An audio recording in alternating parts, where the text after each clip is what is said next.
I'm just going to go and check the hay out. And Craig from Liverpool Adventurers, check him out on YouTube. How's it going, everyone? He's got a channel where they go eat loads of food and try different things in Liverpool. Anyway, he's having a barbecue tonight while he watches the football, so we've been stealing some of Adam's logs that he's chopped up.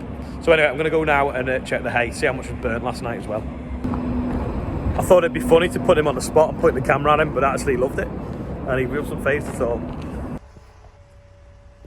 Going to start rowing this hay up in a bit, but someone's decided to fly tip in the gateway.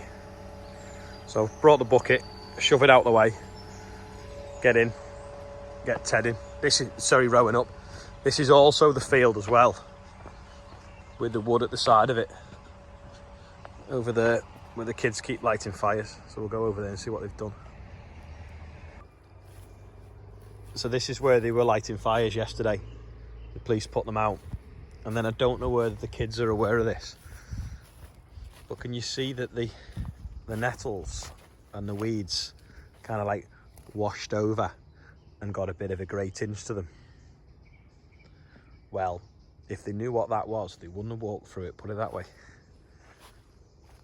I just hope they've washed their hands. Blech. This is where the kids have been dragging hay in the yard and setting fire to on this pile of sort of like mouldy wood chip. This is an old farmyard now that's not used anymore, but they keep coming in and playing in it. That shed burnt down a few years ago, maybe 10 years ago, and that shed burnt down about 5 years ago, again from kids playing about.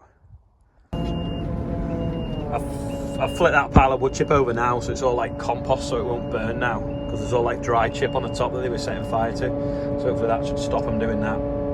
David's got his row crops on and his twin rotor rake.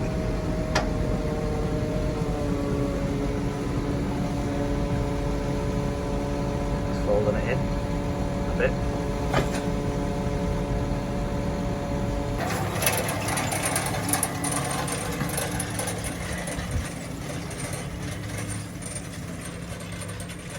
Seems to be missing a bit.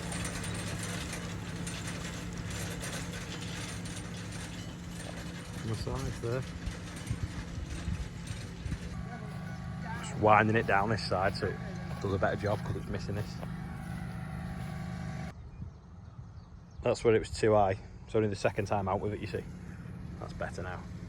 I could watch this all day. It's just like beautifully simple how it works. I'll get a slow motion next time.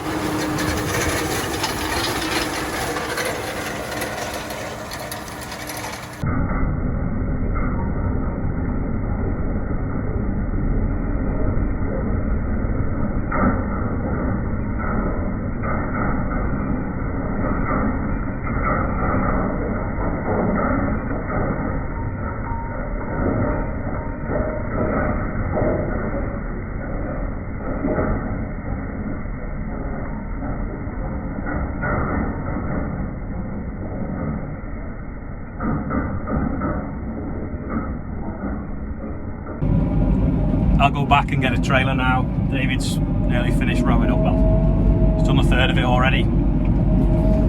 Ian's going to go and get their baler because it makes a slightly smaller bale, which is better for the horses, but not the little stupid bales that you have to pick up, what we call idiot blocks. Just a smaller bale that you can push through a stable door. I'm just going to bale it with his baler and then we'll cart it back to the yard. His yard. Going to drop the rake off now, put the tedder on that's over there, and then go and ted some hay, and then go carting some hay.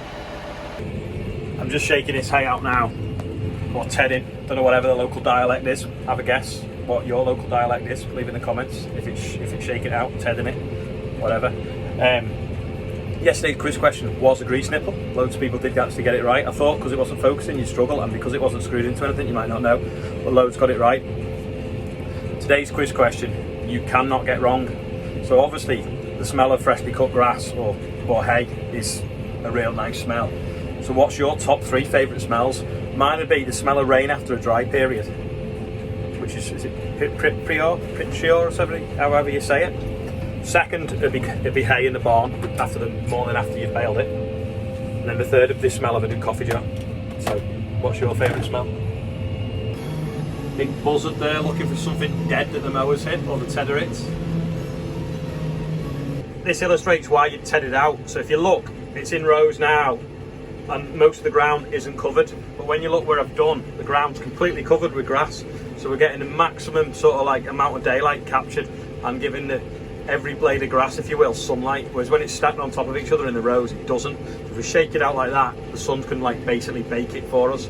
So that's what we want, a nice even spread. It's only quite thin on here, but if you had a thicker crop, you'd shake it out, and then the next day you'd shake it out again to sort of roll it over. But it's all about giving the surface area spread out as much as we can to capture as much sunlight as possible, especially when it's still as well, like it is today. Taking the tedder off now with the pressure in this hydraulic pipe.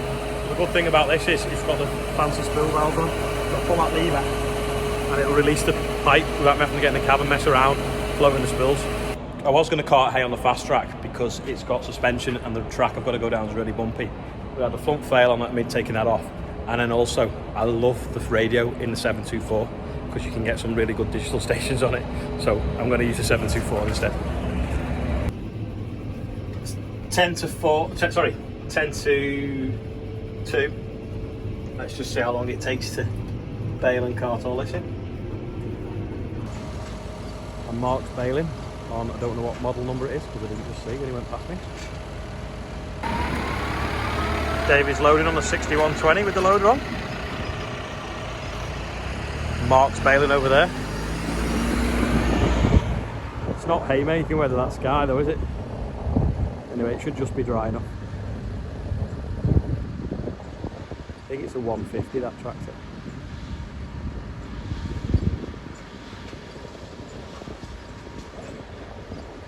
Just making short bales for hay because they go a bit floppy. And like I say, so they flip through stable doors.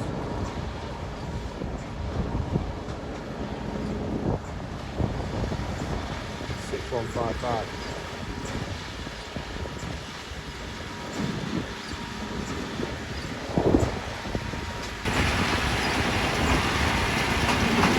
$6155. John Deere baler, which is really thrown underneath.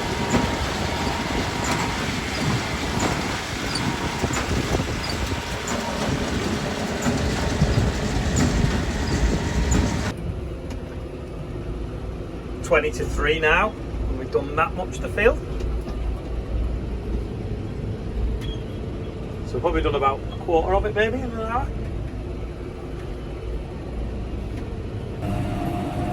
$3 now, so 40 minutes later, getting another load on. Definitely moving across the field now.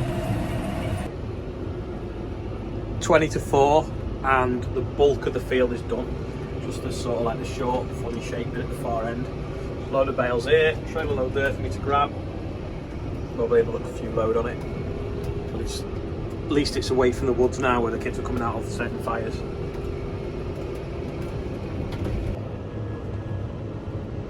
Seems to be a problem with the baler. I think it's where it's a thick row. I might have took a lug pin, jammed the pickup reel. So it's like Mark and David sorting that out now.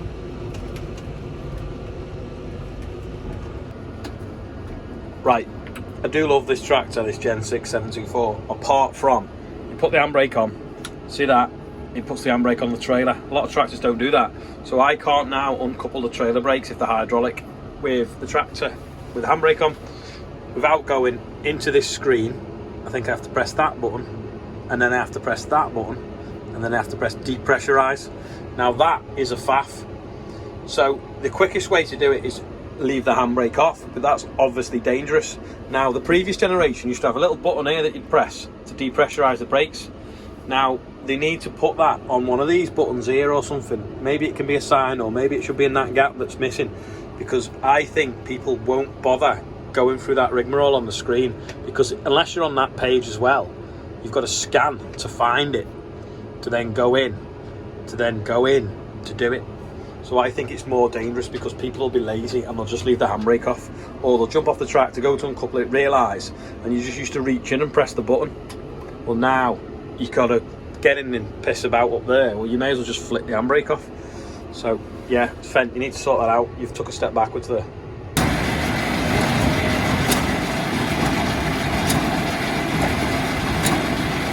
Bit of stopper arm going up down.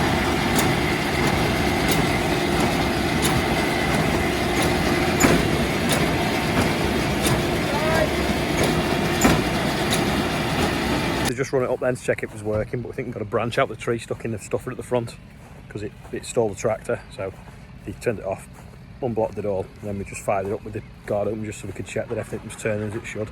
Shut it down, shut it all together, firing it back up, and off they go again. I just set off then with another trailer, got like all the way down the track, about a mile away, realised I didn't need another trailer, so I'll drop it somewhere out of the way, go back, get the last one, and then this could go to the next hayfield. Broken bale on that trailer and this last load. All done. I think it's about 5 o'clock now. Well, there's nothing they can set fire to now, but I'm sure they'll try.